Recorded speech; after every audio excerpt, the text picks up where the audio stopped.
Kia ora, kia ora, kia ora e te whānau.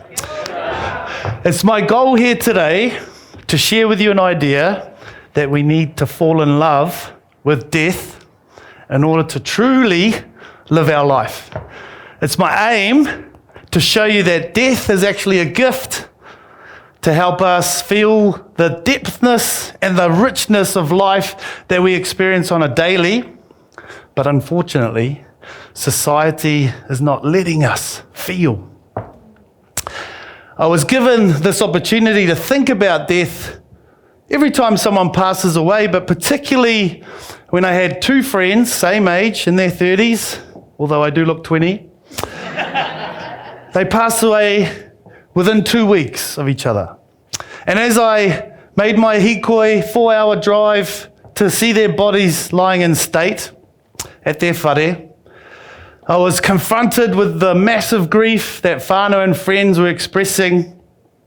And in that time, I couldn't help think of a saying that a coach and a mentor would say to me every time I faced some challenges, and it was, JT, challenges are sent to us because they're gifts. Because inside those gifts, there's a lesson, a real valuable lesson for us to learn. And if we learn the lesson, then we collect $200 and we get to pass go. If we don't learn the lesson, the challenge keeps showing up over and over again until we do. And as I was standing in the room and looking at death right in the face, I just was trying to think of what on earth is the gift right now that death is trying to give us. And so on my 4-hour drive home each time, I was grappling with that question. And I thought I came up with two good answers. And one of them was, well, maybe death is trying to teach us that we need to follow our dreams and our passions right now. Don't wait till later, 60, retirement, whatever. I was like, okay, that's feeling all right. And then what if also the gift that death was trying to teach us was spend more time with loved ones, because we don't know when their time might come. And I was like, those are really good, but I'm already doing that. I'd left my comfy job and started my own thing and my passion and my vision, so I was doing that. And I'd also moved my whānau 800 kilometres to live next to my mum and dad so they could look after my kids. Love started to diminish now. And so I was doing that. I was like, I don't think it's that. I don't think that's the lesson.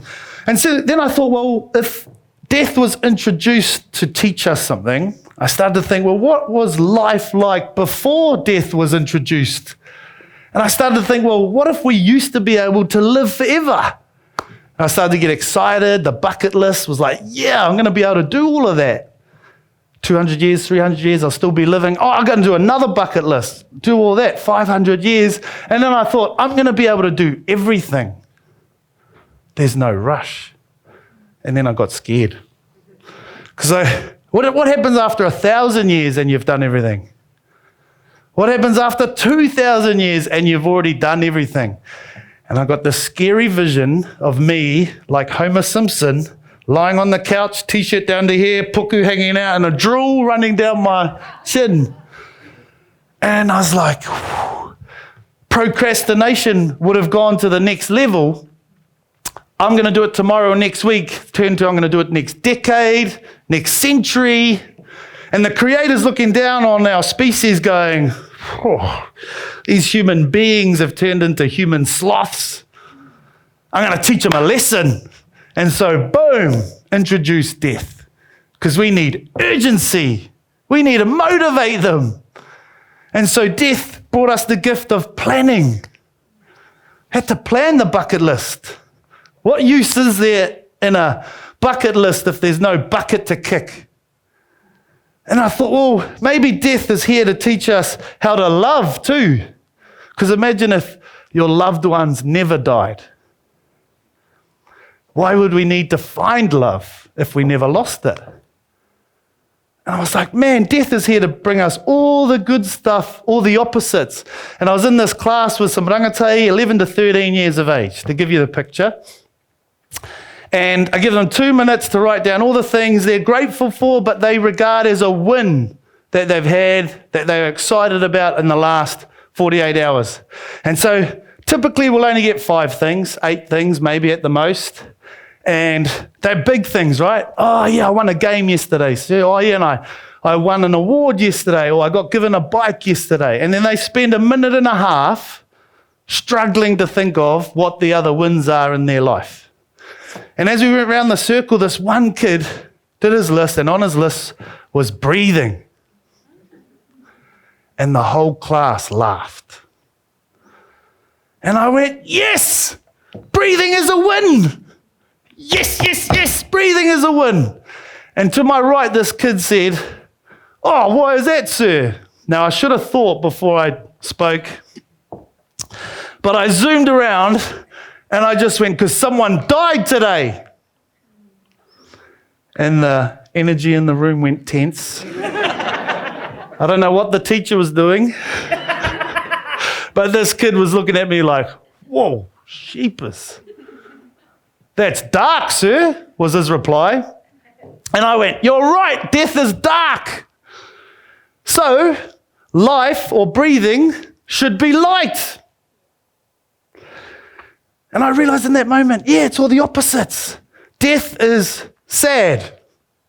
So life or breathing should be, yes, happy, right? And death is scary. So life and breathing should be excited. But society doesn't let us celebrate those little things.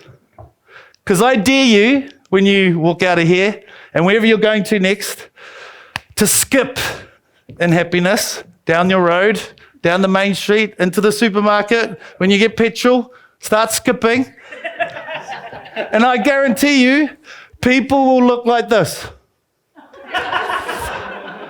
They'll look at you weird, right? And then I double dare you, whoever's got the courage to do this, to skip and sing into your work for 5 days in a row. And I guarantee you this is what will happen.